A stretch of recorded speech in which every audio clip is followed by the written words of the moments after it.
good to get out and go do all that stuff and see those places. It's just not, not so crowded. We're gonna start. You don't think of a place like that as being, packed to the.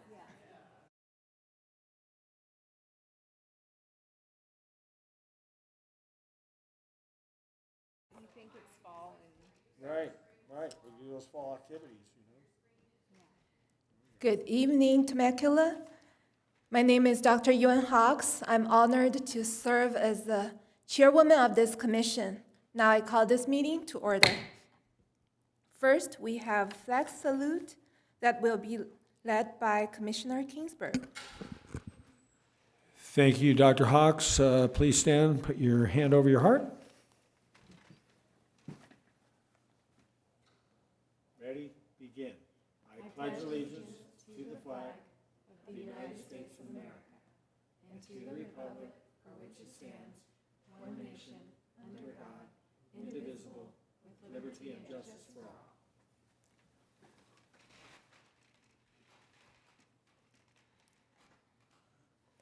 Madam Secretary, roll call, please. Thank you, Chairperson Hawks. And please note, Vice Chair Sizemore is absent for tonight's meeting, so I will begin with Commissioner Castro. Here, I do feel a little isolated. Commissioner DeGrave. Here. Commissioner Kingsburg. Here. Chairperson Hawks. Here. 4 present with 1 excused absence. Thank you. Thank you. Do we have any public comments? We have no public comments this evening. Thank you. Now we will move on to our division reports. First, we have Tristan Bow from Aquatics. Welcome.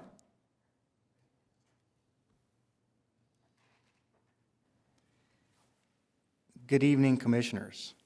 Thank you for giving me the opportunity to speak on behalf of the city's Aquatics Department. For those who don't know me, my name is Tristan Bow, as you mentioned. Thanks for getting the pronunciation right.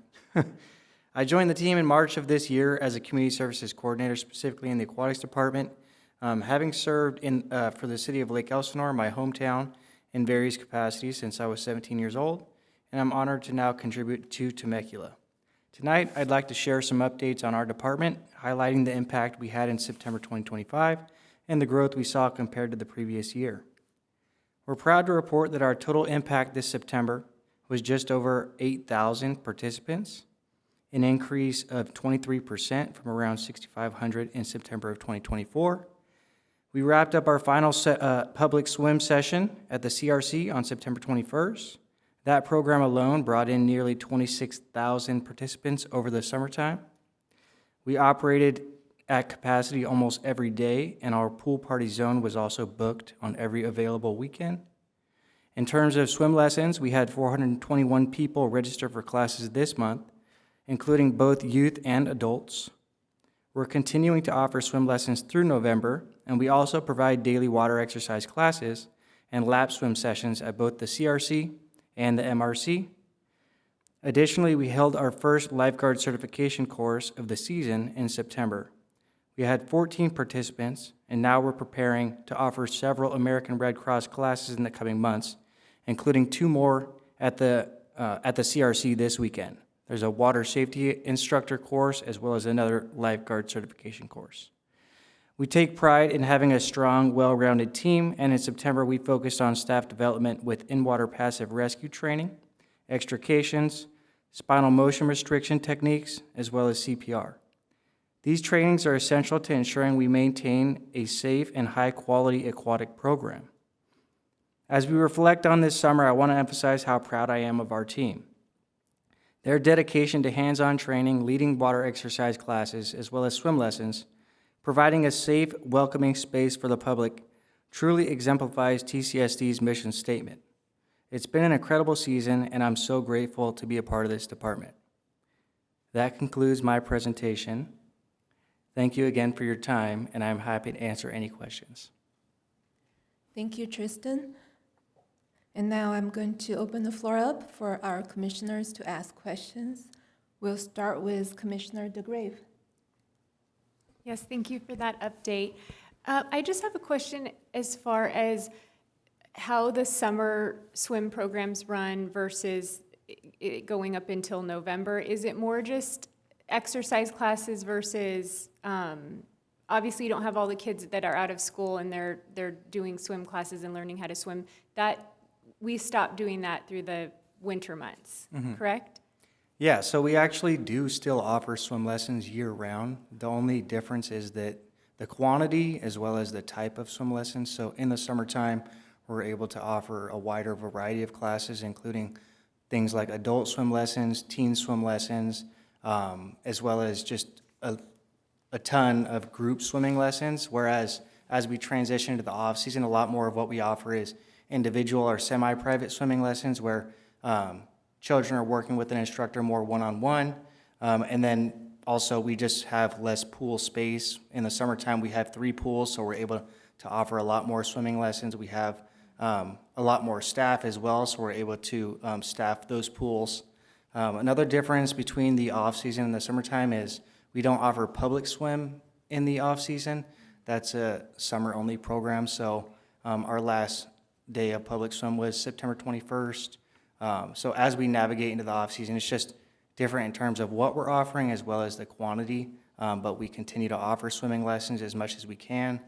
And then the water exercise classes, as well as just daily programs like lap swim, those continue to operate. And so as far as staffing, do you reduce staffing when you go into the off-season? Yeah, so our staff is significantly reduced, especially because a lot of our staff come from college or they're still in high school. So as many of them go back to school, we do put many of them on inactive status. Some stick around and work part-time when they come off of school. But, you know, with people going to other states and things like that, our staff is reduced quite a bit. But from what I hear, this is the most staff we've had stick around for an off-season, so we still have a lot of people around. That's great, thank you. Thank you. Now we'll go to Commissioner Kingsburg. Thank you, Chair Hawks. Yeah, appreciate the report, Tristan. Good to meet you, and the pride that you show in your department is clear, and all the effort that you guys are making. You know, I mean, aquatics obviously is a very essential part of community services. The number of contacts are very high, you know, over the course of every month. I did notice a significant increase, 23%, up over 8,000. You may not have been here last September from what you shared, but any thoughts as to why we've had so many more folks involved? Yeah, so I don't know if everybody here is aware, but we had a brand new splash pad open up. It was just about the time that I was hired, so that opened up over at the Community Recreation Center, generated a ton of foot traffic, people coming just to see the splash pad, to use it, and then, you know, maybe it was their first time at the CRC, and then they're looking at signs, you know, they're figuring out we offer swim lessons, they maybe didn't know about that. So just that combined with, there's another splash pad located over by the Margarita Recreation Center. That one had to be closed down for maintenance reasons. So a lot of people would call the aquatics line. They're like, hey, we're looking to cool off. Do you guys have any splash pads? They're looking to go to public swim. So it's just a lot of foot traffic from the splash pad, from coming to public swim. Then they would learn about, you know, our swimming lessons and other things like that. So I think it was just a combination of increased foot traffic, as well as obviously just our staff do a great job in offering all the swim lessons that we do. So, Yeah. Well, thanks very much. Thank you. Now Commissioner Castro. Thank you for the report, and I think it'd be helpful to convey to your people how important these swim lessons are. I think we saw that this summer where that child drowned here in Temecula, and I know how important swim lessons are to the whole community, so you guys should be really congratulated on how many swim lessons you were able to run. And during your report, you mentioned that you were at capacity. What is the capacity? so our capacity, I don't know the exact number, but it's around 250 people for just the Community Recreation Center. That's during public swim. Yeah. So essentially, once we reach that number of people on the pool deck, we're no longer able to offer others entry just because we can't provide a safe space based on, you know, the amount of lifeguards that we have. So we have to max it out at some point. Now, that doesn't mean those people never get to get in. A lot of them end up waiting around or coming back a different day. So it just means that we had the maximum number of people that we could have possibly had almost every single day. There was a line out the door. And, you know, we did as good as we could with the programs that we offered and the pool time that we offered. But, you know, there was still people trying to get in at the end of the day. You have velvet ropes and bouncers and. Yeah, so we I was really tried, joking. we really did try to though, because we noticed a lot more foot traffic. We tried to streamline the check-in process. We had to make a lot of different changes just in terms of how we were getting people checked in, how many staff we had operating the check-in table, and just kind of our procedures. So it was a learning process. Definitely in the end, I feel like we were able to improve and more efficiently get those people out onto the pool deck. Thank you. Thank you, Tristan. I just want to say that follow up with the public swim that I had personal experience. I took my son there and his friends, they were there, and the check-in is very smooth. And they really, your staff took it seriously. They all took the swim test before they can even be on their own to go. So I'm really impressed. I didn't go in, but I'm really impressed with the whole process. Seems very smooth. So I'm really glad. Also, I heard other parents say the same thing. So thank you. And now my question is, I know you mentioned we have 3 pools. What are those pools? Are we sharing them with the school? Are those all heated pools for the cold season? And second is, you mentioned the splash pad. What's the status of the Margarita splash pad? So firstly, we do operate 3 pools, or at least we did this past summertime. One is at the Margarita Recreation Center. It used to be the YMCA. It's right next to Temecula Elementary School. I guess it was just opened in March of last year, actually. That pool is heated year-round, and it's also what's called a warmer water facility, so it's a little bit warmer on average than your traditional heated pool. It's about 85 degrees on average, whereas a pool like the Community Recreation Center is kept around 80 degrees. So specifically at the Margarita Recreation Center, it's more for therapeutic purposes. We also host our adaptive swimming lessons there. It's really modeled around safety. There's a wheelchair entrance ramp that goes down in the pool, and then a lot of it is kind of shallow water. And now the third pool that we operate is strictly in the summertime, and that is at Chaparral High School, so it's under a joint use agreement. And that one is no longer open as of the off-season. So the other 2 are still open and running year-round. And then to your other question, I honestly was trying to recall what the question was, but I don't have any updates on the status of the Margarita Recreation Center splash pad. I guess that is totally like a maintenance thing or a public works. Yeah, so I'll just jump in on that. Thank you, Tristan. You've done Yeah. an amazing job with your presentation, by the way. I've been really impressed with how you fielded all the questions. So for the Margarita splash pad, they're going to be looking at getting that fixed and reopened in time for next spring.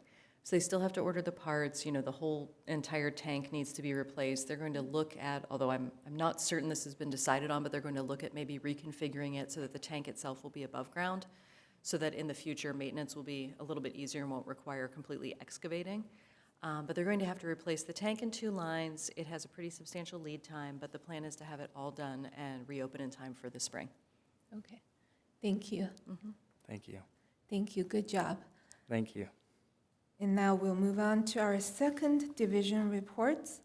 That's from CRC. It's Jessica Walker. Welcome Hi. back. Thank you. Good evening, commissioners and fellow staff. Thank you for the opportunity to speak tonight. My name is Jessica Walker, and I am the Community Services Supervisor over at the CRC. And I'm excited to share a few updates with you from some of our programs and activities over the last month. First, our Senior and Special Needs Program. It runs Monday through Friday from 8:30 to 11 in the gym. We welcome between 40 to 80 participants daily. who enjoy basketball, games, and other activities.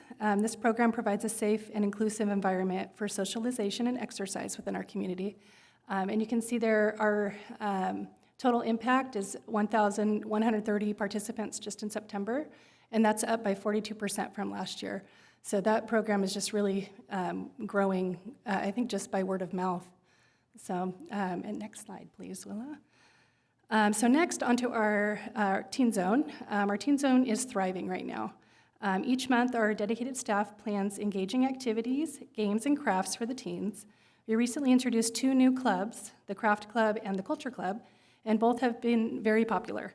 In addition, we continue to offer our open gym basketball for teens 5 days a week, giving them a great outlet to stay active and connected. Our Homeschool Friday program, which started last year, has grown beyond our expectations. We open the Teen Zone each Friday at noon to give homeschooled teens a place to gather, socialize, and participate in activities. Attendance now averages 40 to 50 teens each Friday, and we're thrilled to see this program become such a valued part of our weekly routine. And then looking ahead, we have several exciting events planned. In October, our Craft Club will be making papier-mâché skulls and ghosts in a jar decorations. Our Culture Club will be highlighting Romania this month. And the Teen Zone will host a Halloween movie night on October 22nd, featuring the movie Frankenweenie.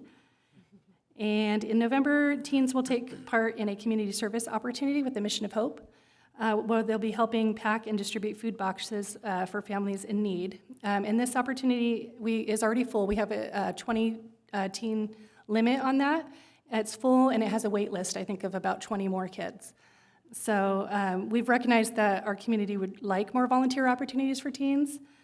So we've decided to expand these opportunities. We've come into a partnership with the Rosehaven Garden and with Mission of Hope. So next year we'll be doing monthly volunteer opportunities for teens. So we get calls all the time about volunteer opportunities, so we're trying to meet that need a little bit. So this concludes my report. So I am happy to answer any questions that you have. Thank you. And now we'll start with Commissioner Castro. Thank you for the report, and I don't have any questions, but I'm always amazed at how many opportunities there are here in Temecula for people to do things and how much the city provides to the residents. So thank you very much. Thank you. Thank you. Now we'll go to Commissioner Kingsburg. Thank you for the report, Jessica. Good to see you again. Yeah, you too. Yeah, no questions, but just real positive stuff. I think this culture club is great, and a craft component as well. It's all good, and especially this community service component you mentioned. I really like that, and I think getting students connected with nonprofits, via the city is just really valuable. It's just really good experience. And we had the Rosehaven folks come here a few months back, and I know there's other nonprofits that connect with Mission Hope. So that's just super. And then, as you mentioned, your morning special needs program, gym time is up. Attendance is up significantly, and I had a chance to visit that a few months back, and just a really neat morning, seeing how many people are enjoying themselves in the gym, just using that space. So, Yeah. Sounds like you're with some of your improvements, the physical building, you're continually expanding your program, and really, to me, it's like continuous improvement, and whatever you're doing is really what it's all about. And you're obviously doing that over there with you and your team. So, thank you. Thank you. Thank you. Now Commissioner DeGray. Yes, I echo what Commissioner Kingsburg shared in regards to offering philanthropic opportunities for the youth. And there might be an opportunity for the city, maybe you've already thought of doing this, but formalizing a program so that nonprofits can reach out. I know there's those kind of staple nonprofits that everybody recognizes in the community, but I think a lot of times there's really like small niche nonprofits out there that maybe you're not even aware of, and kind of creating some kind of formalized program where they can come to you and say, hey, we need volunteers, and that might be an opportunity to connect to the youth, or even also on the senior side, I know a lot of times seniors want to give back and they don't really have the resources to do that, or maybe they need transportation, and the city could look into something like that. But I see this on the reports through all the departments, and it seems like year after year, the numbers just keep going up.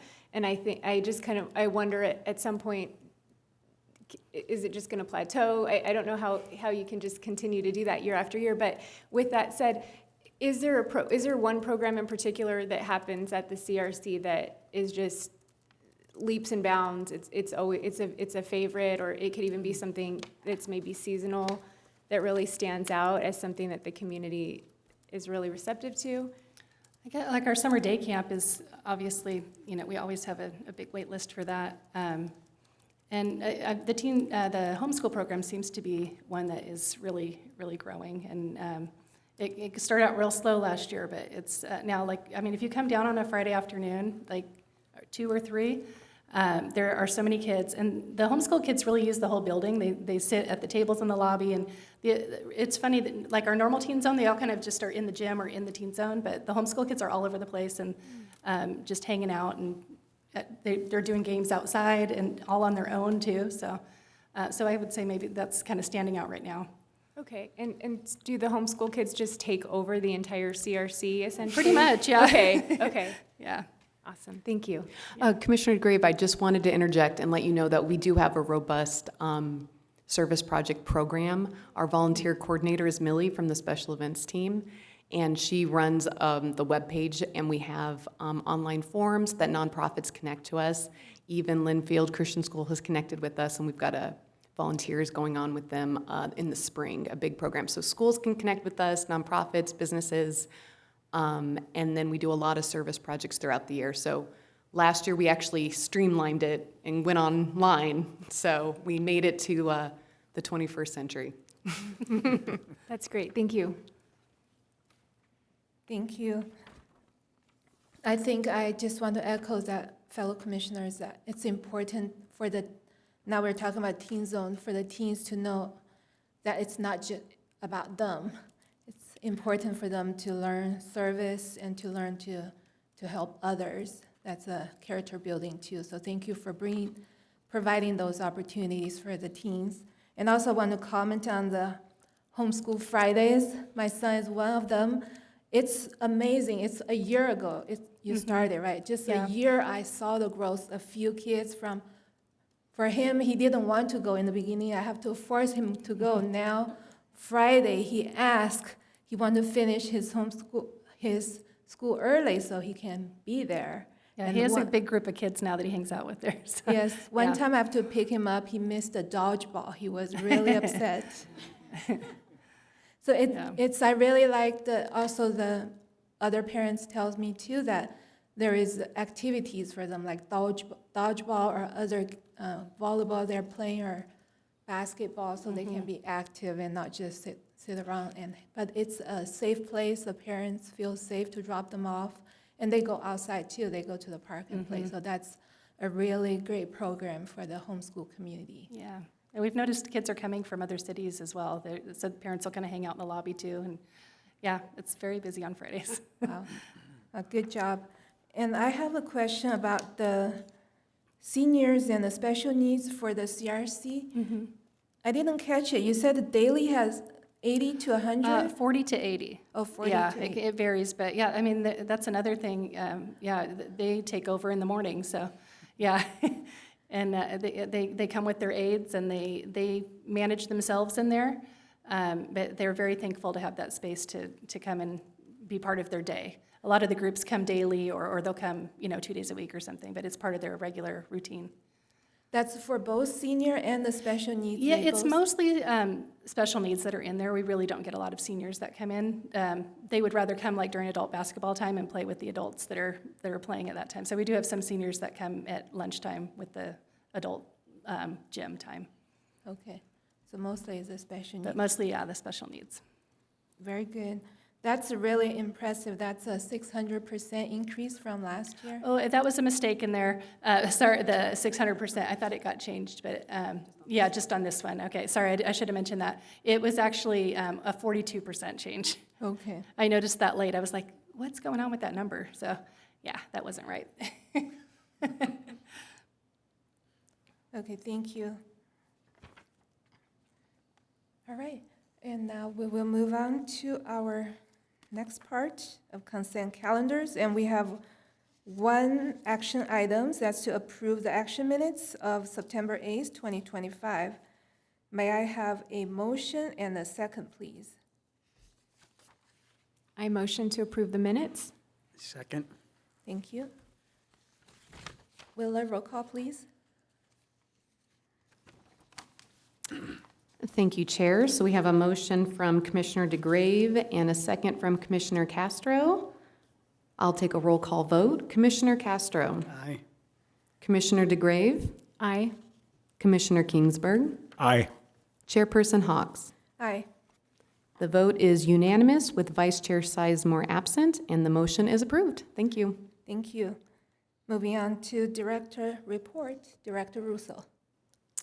Hi there, good evening, everyone. I just wanted to take a minute again and thank Tristan and Jessica for their wonderful reports this evening.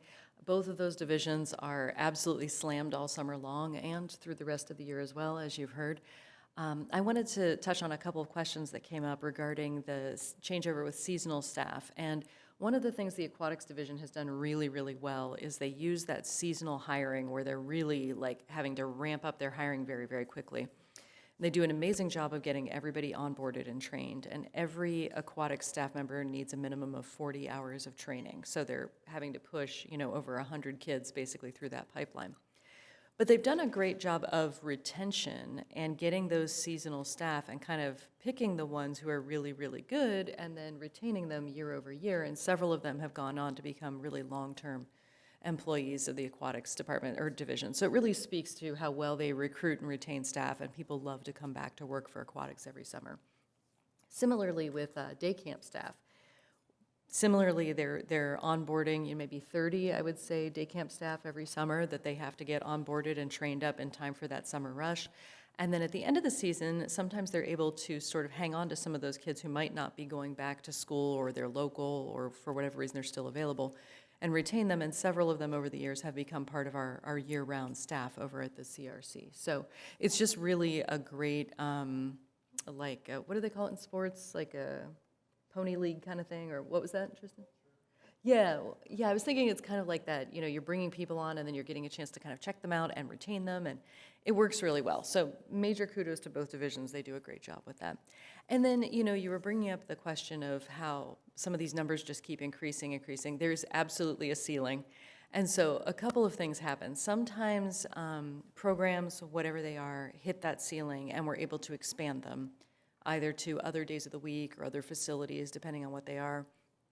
And sometimes programs we just lose through attrition. Over time, those programs are not as popular and they get winnowed out. So over the course of years at TCSD, you see certain things sort of grow and continue and sort of max out, or sometimes they can grow and expand, or sometimes they sort of fizzle out. And something that used to be really popular, summer movie nights in the park is a good example. For years we did that. It was a huge popular event that, we would do several movies throughout the park in the summer. I took my kids to them.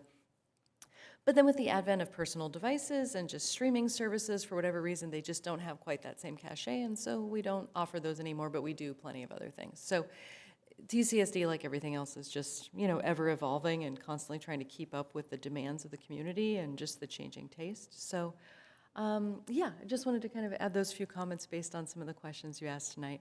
Aside from that, we're getting ready to pivot from summer into fall, and they're both busy seasons, and pretty soon we'll be having our Halloween carnival, which is very exciting, and I hope to see you all there, whether you're in costume or not. And we had our History Day this past weekend. It was really lovely turnout. I was really, really happy with the turnout for that event. It was super popular. And of course, then we'll have our light parade coming up. So that's, one of our big signature events, as well as Santa Claus coming to town and the tree lighting and all the wonderful things we do coming into the holiday season. So it's hard to believe. It seems like we just turned the corner from summer. and we're heading full bore into the winter events. So, and then finally New Year's Eve, and we'll be having a drone show again this New Year's. So super exciting. And that's all for my report for the evening, unless you have any questions. Thank you. Thank you for the preview of some exciting events that are coming up. Thank you. I think Commissioner Kingsburg might have a question. I did have one question since you mentioned sort of the change of programs. Did I read through emails or social media that the Sunset Market has sunset? Yes, the Sunset Market has sunset. I'm going to steal that entirely. So our original contract, we went out for an RFP, we got a vendor, and the original contract was for 2 years of subsidizing the Sunset Market for $20,000 each season, with the intention that that was seed money and that we would create sort of some energy and excitement around a Sunset Market, and eventually it would be self-sustaining. Unfortunately, for a variety of reasons, it never really caught fire, which, I mean, I don't know that anybody wanted a Sunset Market more than I did. I was out there almost every week. I love the idea, but it just didn't catch fire. And we think one of the reasons why is, Murrieta has a very popular Sunset Market on Thursdays, and we alternated Thursdays with them. But part of it is, I think, the downtown/Old Town Murrieta area just doesn't have as much to do in the evenings as we have here in Old Town Temecula. So I feel like we have this wealth of options for people who come into Old Town, and I don't know that the market was really able to compete with all of the bars and restaurants and shops that we have.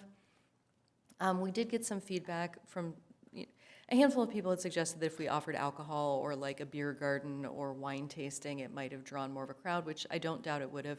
Logistically, that's very, very difficult for us as a city because we have to create a completely controlled area, and we have to basically card everyone who comes in or goes out or do wristbands. And it's a logistical nightmare, and also it's not really the goal of what we were going for. So for a variety of reasons, council supported the idea that we discontinue the Sunset Market as such, but what we're going to do instead is expand our summer concert series from 5 to 8. So we'll have one every week of the summer except the 4th of July week.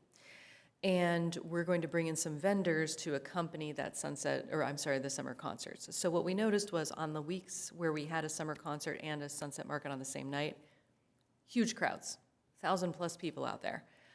So we feel like both benefit from the other. There's a certain synergy there. So what we're going to try this summer is expanding summer concerts. Our goal is to find some local bands, maybe have some smaller local bands be opening acts for some of the larger bands we bring in, and then bring in a handful of vendors so people who come to enjoy the concerts can also, get snacks, beverages, crafts, whatever they're in the mood for. So I hope that answers your question. Thank you. Thank you. And I like that idea too with the vendor and the concert. My question is, I remember there is discussion about the road closure. For the Yes. concert, will there be road closure? There will still be a road closure for the concerts because the bands are up here on the steps and the crowd goes out into the square, so it just goes straight across the road. But it will take us from about 16 road closures a year for the market down to 8. So it reduces the number of road closures in half. Okay. Thank you. Thank you. Any questions more? Okay. Now we'll move on to Commissioner's report. We'll start with Commissioner Kingsburg. Okay, thank you, Chair Hawks. First, I wanted to give kudos to my colleagues, both Commissioner DeGrave and also yourself, Chair Hawks. I read in the Cultural Arts and Community Relations report that you guys represented at the plein air award ceremony. So thank you for being there and doing that. And I was good to see, having done the judging beforehand, it was good to see that some of the ones that I selected made it to the top as well as an art judge. It's a new role for me, so I've enjoyed it though. It's been fun. Second, I just wanted to mention in general terms, I think Director Russo had sent the email out on the draft of the updated True North Community Opinion Survey, and it just spoke to how strong TCSD is and reinforces a lot of what we heard tonight, community satisfaction in the 80s and 90s% of pretty much everything this department does and how they view the city. So it's reassuring to see that, you hit your bumps, you have your conflicts, but the city is, and this department certainly is on the right track.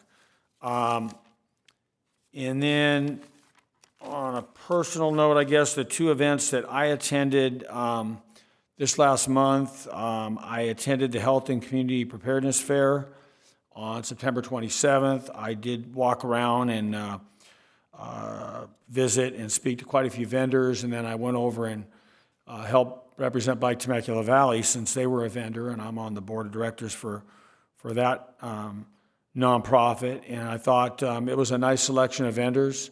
And I saw in the report, one of the reports, mentioned estimated crowd of about 400. It did seem a little bit light, so it'll be interesting to see, how the department goes back and looks at that. I don't know. I was thinking through myself, and I'm like, you'd think end of September would be a really good day or good time, but I don't know if it's kind of like in the doldrums between like summer and fall, and everybody's gearing up for the fall, before they gear up for the fall holiday stuff. But I mean, it wasn't terrible. There were certainly people there, but with those two events combined, I think there's potential for even bigger growth next year.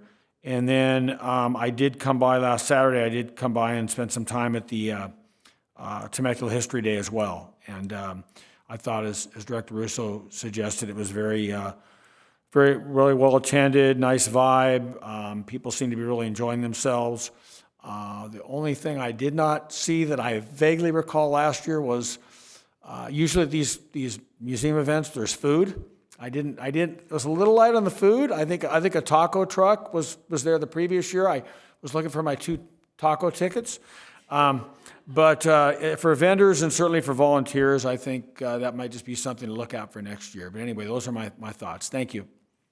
Thank you. We will definitely make a note of the food for the History Day. And thank you for bringing up the community satisfaction survey. It is really great to get those numbers back and see how much the community appreciates what we do.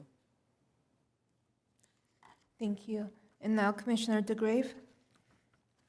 Yes, I really did enjoy being at the judging for the plein air contest. I enjoyed talking to the artists before the recognition ceremony, and I know there was one lady who had never submitted before, and then there was another lady who said, I've submitted so many times, and she actually, but had never won, and she ended up being one of our winners. So I was really excited for her.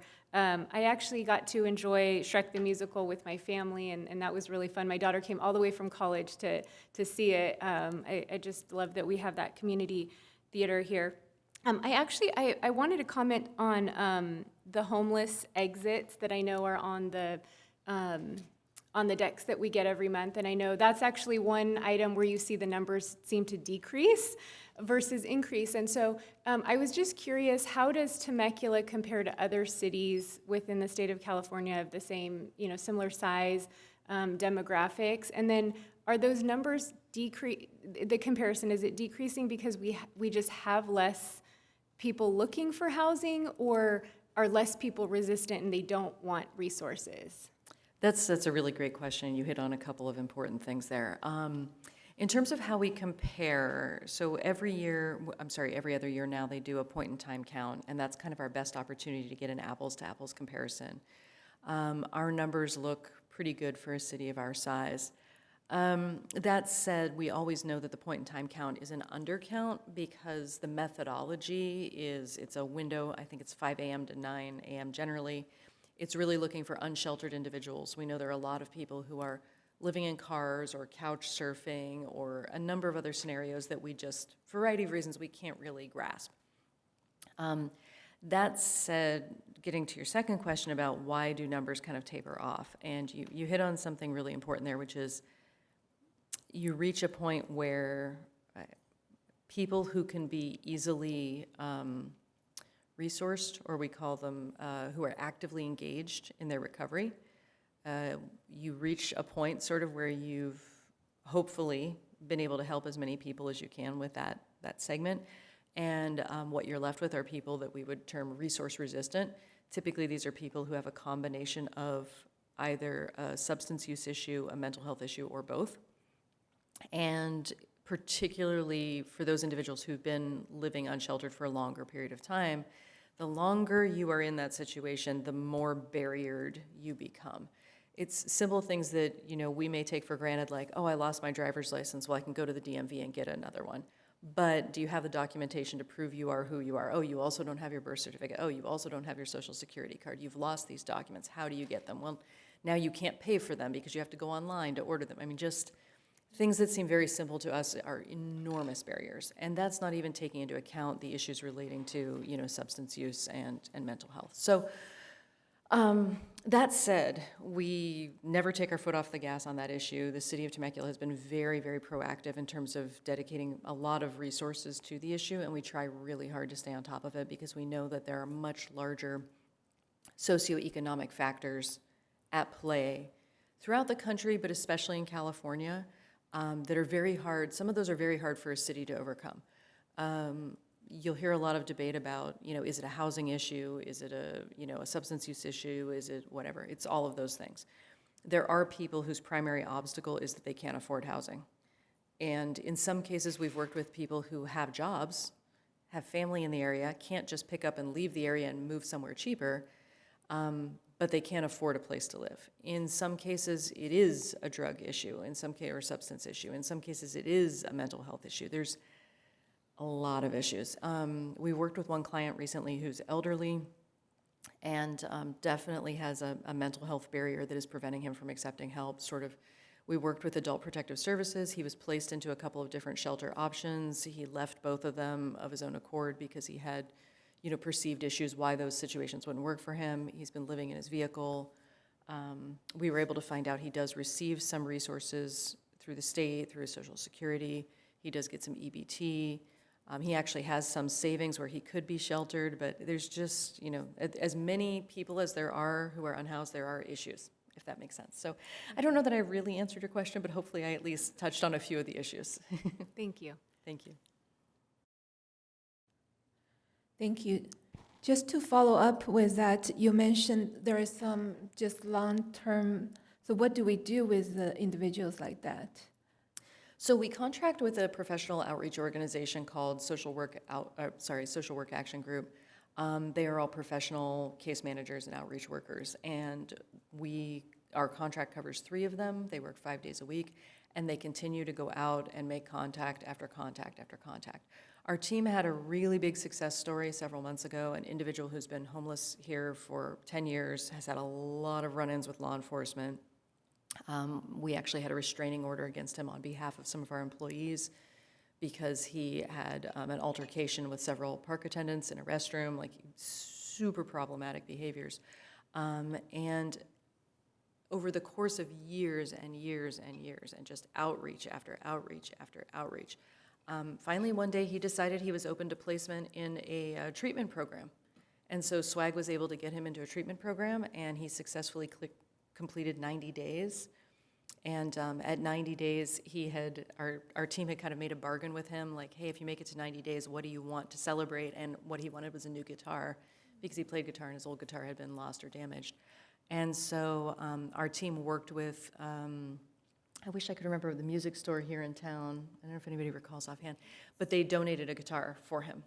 Maybe the guitar, it might even be the Guitar Center.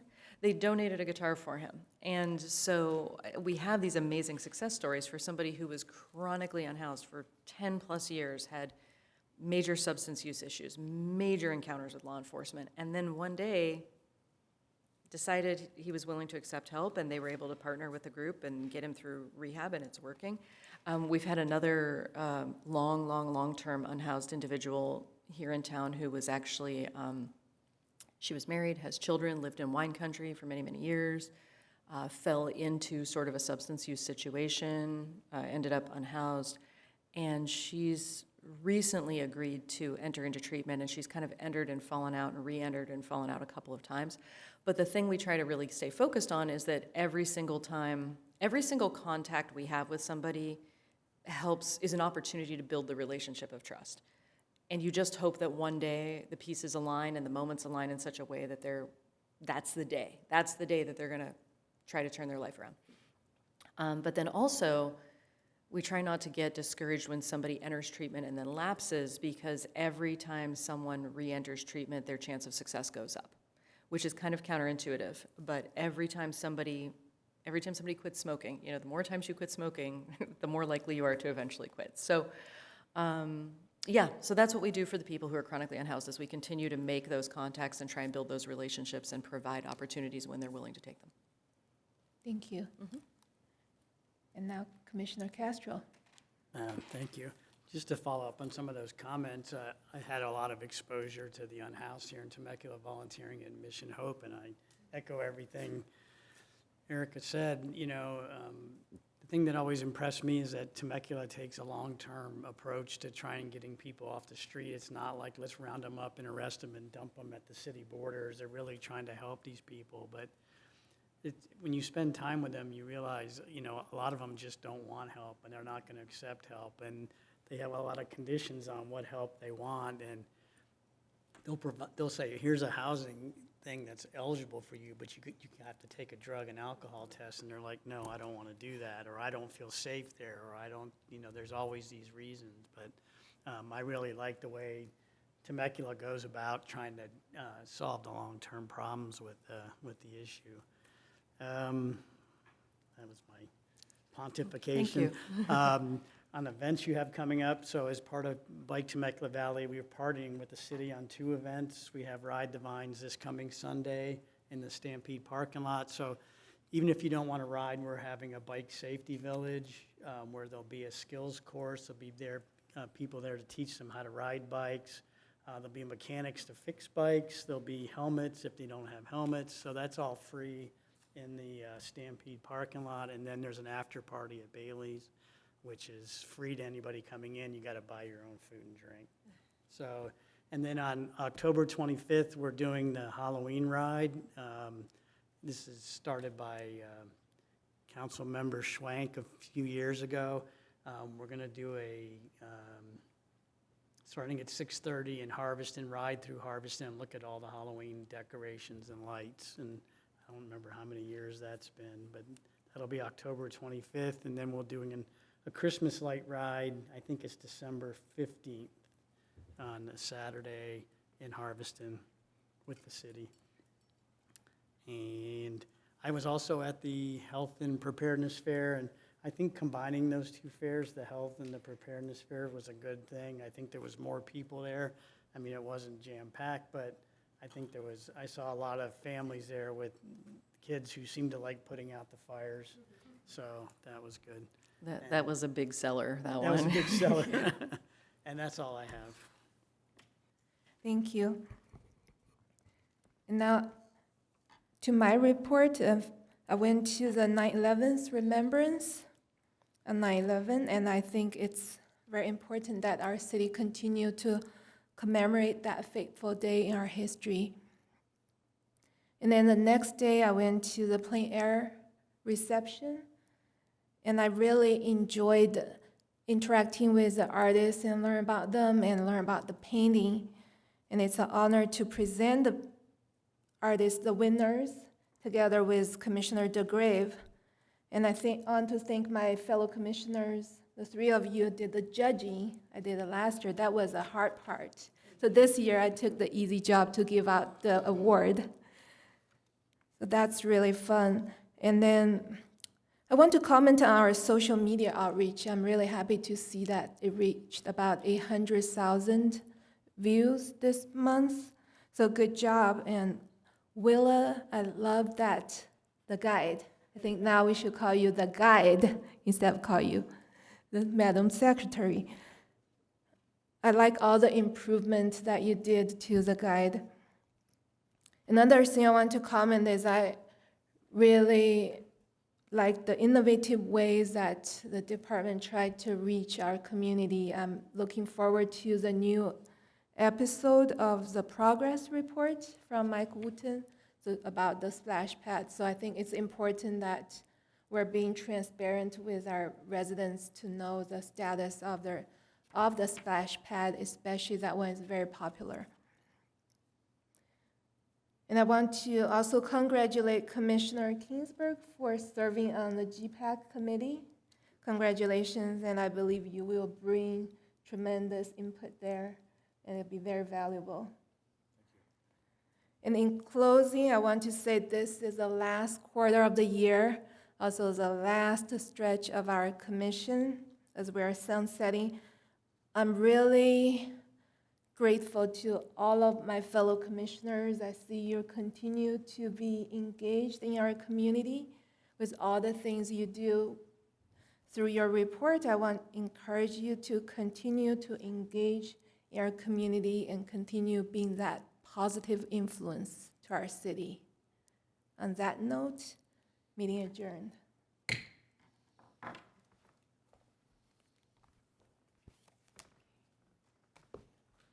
was a good close, Chair